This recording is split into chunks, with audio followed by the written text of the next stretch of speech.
2 Samuel അധ്യായം 3. സാവൂളിൻ്റെ ഭവനവും ദാവീദിൻ്റെ ഭവനവും തമ്മിൽ നീണ്ട യുദ്ധം നടന്നു. ദാവീദ് മേൽക്കുമേൽ ശക്തി പ്രാപിച്ചു. സാവൂളിൻ്റെ കുടുംബമോ അടിക്കടി ക്ഷയിച്ചു വന്നു. ദാവീദിൻ്റെ പുത്രന്മാർ. ദാവീദിന് ഹെബ്രോണിൽ വച്ച് പുത്രന്മാർ ജനിച്ചു. ജസ്രേൽക്കാരി അഹിനോവാമിൽ ജനിച്ച അമ്നോൻ ആയിരുന്നു ഒന്നാമൻ. കാർമൽക്കാരൻ നബാലിൻ്റെ വിധവയായിരുന്ന അബിഗായലിൽ ജനിച്ച ഗിലെയാബ് രണ്ടാമനും.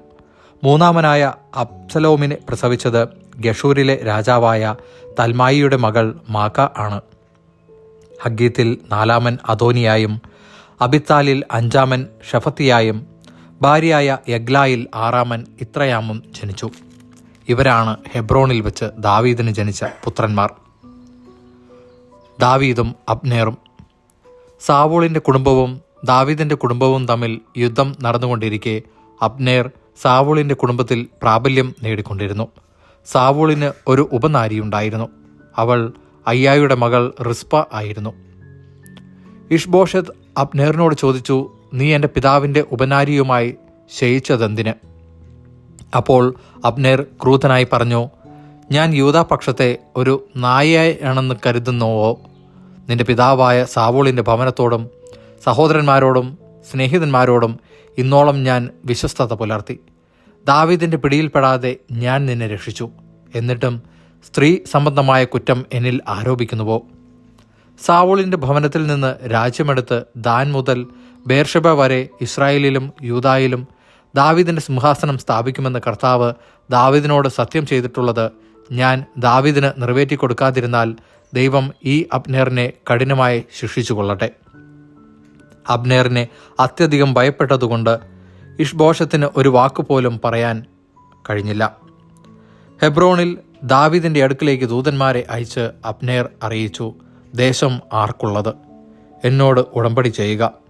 ഇസ്രായേൽ മുഴുവനെയും നിന്റെ പക്ഷത്ത് കൊണ്ടുവരുന്നതിന് ഞാൻ സഹായിക്കാം. ദാവീദ് മറുപടി പറഞ്ഞു, കൊള്ളാം, ഞാൻ ഉടമ്പടി ചെയ്യാം. പക്ഷേ ഒരു വ്യവസ്ഥ. എന്നെ കാണാൻ വരുമ്പോൾ സാവൂളിൻ്റെ മകൾ മിഖാലിനെ ആദ്യം തന്നെ കൂട്ടിക്കൊണ്ടുവരണം.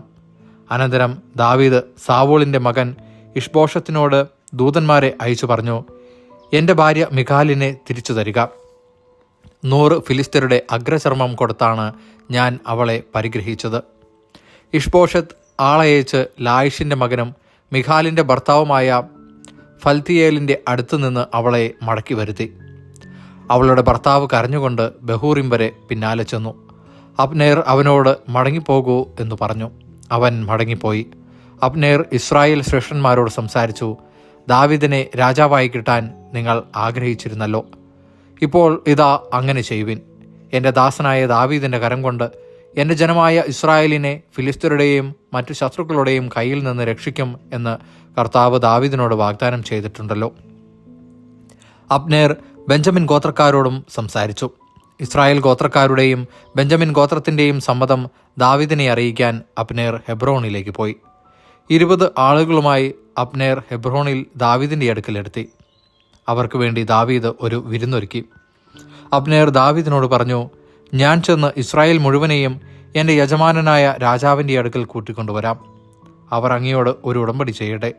അങ്ങ് ആഗ്രഹിക്കുന്നത് പോലെ എല്ലാവരുടെയും മേൽ രാജാവായി വാഴുകയും ചെയ്യാം.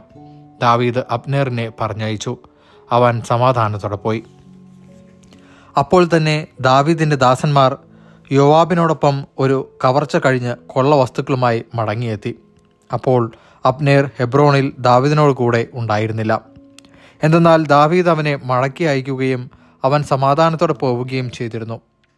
നേറിൻ്റെ മകൻ അബ്നേർ രാജാവിൻ്റെ അടുക്കൽ വന്നു. രാജാവ് അവനെ സമാധാനത്തോടെ മടക്കി അയച്ചു എന്ന് സൈന്യസമേതം മടങ്ങി വന്ന യോവാബ് അറിയിച്ചു. യോവാബ് രാജാവിനോട് ചോദിച്ചു, അങ്ങ് ഈ ചെയ്തതെന്ത്? അബ്നേർ അങ്ങയുടെ അടുക്കൽ വന്നിരുന്നുവല്ലോ. അങ്ങ് അവനെ വെറുതെ വിട്ടതെന്തുകൊണ്ട്? അങ്ങയുടെ വ്യാപാരങ്ങൾ ഉറ്റുനോക്കി അങ്ങയെ വഞ്ചിക്കാനാണ് നേറിൻ്റെ മകൻ അബ്നേർ വന്നതെന്ന് അങ്ങ് അറിയുന്നില്ലേ? ദാവീദിൻ്റെ സന്നിധിയിൽ നിന്ന് പുറത്തു വന്ന യോവാബ് അബ്നേറിൻ്റെ പിന്നാലെ ദൂതന്മാരെ അയച്ചു. അവർ അവനെ സീറായുടെ കിണറ്റിനരികിൽ നിന്ന് തിരികെ കൊണ്ടുവരുന്നു. ദാവീദ് ഇതറിഞ്ഞില്ല. അബ്നേർ ഹെബ്രോണിൽ തിരിച്ചെത്തിയപ്പോൾ സ്വകാര്യം പറയുവാനെന്നോണം യോവാബ് അവനെ പടിവാതിൽക്കലേക്ക് തനിച്ചു കൊണ്ടുപോയി. വയറ്റത്ത് കുത്തി അവനെ കൊന്ന് തൻ്റെ സഹോദരനായ അസഹേലിനെ കൊന്നതിന് പകരം വീട്ടി. ഈ വിവരമറിഞ്ഞ് ദാവീദ് പറഞ്ഞു, നേറിൻ്റെ മകൻ അബ്നേറിൻ്റെ രക്തം സംബന്ധിച്ച് എനിക്കും എൻ്റെ രാജ്യത്തിനും കർത്താവിൻ്റെ മുമ്പാകെ കുറ്റമില്ല.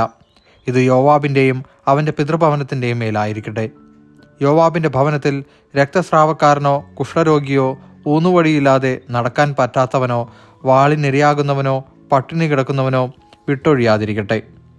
തങ്ങളുടെ സഹോദരനായ അസഹേലിനെ അബ്നേർ ഗിബിയോനിലെ യുദ്ധത്തിൽ വെച്ച് കൊന്നതുകൊണ്ട് യോവാബും സഹോദരൻ അബിഷായിയും അവനെ കൊന്നുകളഞ്ഞു.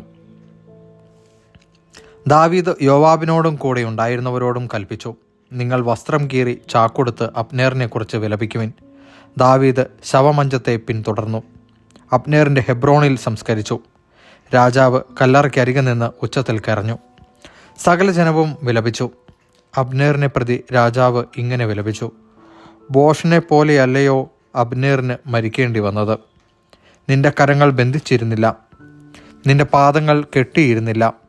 ദുഷ്ടരാൽ കൊല്ലപ്പെടുന്നവനെ പോലെയാണല്ലോ നീ കൊല്ലപ്പെട്ടത്. അവനെ ചൊല്ലി ജനം പിന്നെയും കരഞ്ഞു. ഭക്ഷണം കഴിക്കാൻ ദാവീദിനെ അന്നു പകൽ മുഴുവൻ ജനം നിർബന്ധിച്ചു. എന്നാൽ ദാവീദ് സത്യം ചെയ്തു പറഞ്ഞു, സൂര്യാസ്തമയത്തിന് മുമ്പ് ഞാൻ എന്തെങ്കിലും ഭക്ഷിച്ചാൽ ദൈവം എന്നെ കൊന്നുകളയട്ടെ. രാജാവ് ചെയ്തതെല്ലാം ജനം ശ്രദ്ധിച്ചു. അതവരെ തൃപ്തരാക്കി. നേറിൻ്റെ മകനായ അബ്നേറിനെ കൊന്നത് രാജാവിൻ്റെ ഇഷ്ടപ്രകാരമായിരുന്നില്ലെന്ന് സകല ജനവും ഇസ്രായേൽ മുഴുവനും മനസ്സിലാക്കി. രാജാവ് ഭൃത്യന്മാരോട് പറഞ്ഞു, പ്രഭുവും മഹാനുമായ ഒരുവനാണ് ഇന്ന് ഇസ്രായേലിൽ മരിച്ചതെന്ന് നിങ്ങൾ അറിയുന്നില്ലേ? അഭിഷിക്തനായ രാജാവെങ്കിലും ഞാനിന്ന് ബലഹീനനാണ്. സെറൂയയുടെ പുത്രന്മാരായ ഇവർ എൻ്റെ വരുതിയിൽ ഒതുങ്ങാത്ത വിധം ക്രൂരന്മാരത്രേ. ദുഷ്ടനോട് അവൻ്റെ ദുഷ്ടതയ്ക്കൊത്തവണ്ണം കർത്താവ് പ്രതികാരം ചെയ്യട്ടെ. ദൈവവചനമാണ് നാം കേട്ടത്.